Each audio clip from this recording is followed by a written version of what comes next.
Sorry for the cliché, but I think this Italian car is a very cool car. In the game, the car I really like to drive is the Zonda Cinque. I love Italian cars. It's like you are flying.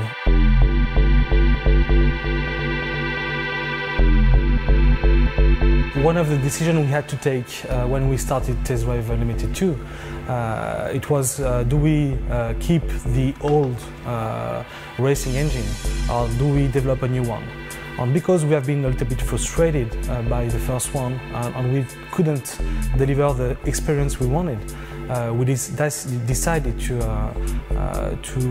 rework and to recraft from scratch. For this game, it was quite important how we balanced the handling out. So it's always been about this kind of balance between arcade and simulation handling. And we'd kind of reworked the whole handling to kind of achieve the aim of upgrading this for the new game.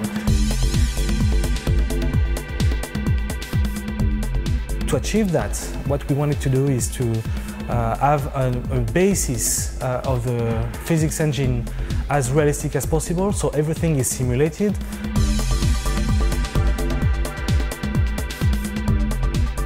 With this new handling, you can drive classical car, you can drive small power cars and very high-end cars like those ones.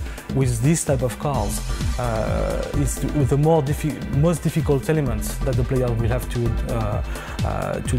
deal with is to judge how much power do I transfer to the car. And this is something we add assistances for the player to be more comfortable with. Of course, when it's raining in TDU2, the roads get wet and the handling taking account this parameter. It changes the way the grip and the tires are in contact with the road. We had to simulate that as close to the reality as possible. So it's take very large variety of different cars, different handling, different kind of surface that you go on, and weathers. What we have now, it's 90 plus cars.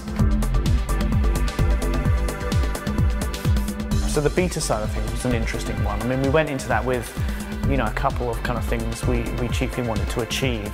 When you are developing handling, you are too close to it to judge it. Really, there's nothing like actual players with a multitude of different configurations, playing it in a multitude of different ways, all at the same time, going wherever they fancy rather than where we tell them, to really know how the game will perform. We have so many fans in this game that make a really, really good work, that answer our questions, make very precise feedbacks on bugs, handling, everything that counts in the game. The other big thing for us was just trying to push up how many people were playing the game at the same time. Look what happened in the real world, because there's only so many people you can get internally playing it, even with a nice large test group. It's nothing compared to a real world play environment, so it helped us kind of emulate that. And the good things about Test Drive is that it's a game that we will stay with the community together and continue developing. You know, we've put our heart and souls into this game for the last few years, and we've been working with many of the fans out there to try and get it exactly right and on the nail, and we're all very excited that it's going to be coming out soon. What we are sure is every player will find his car.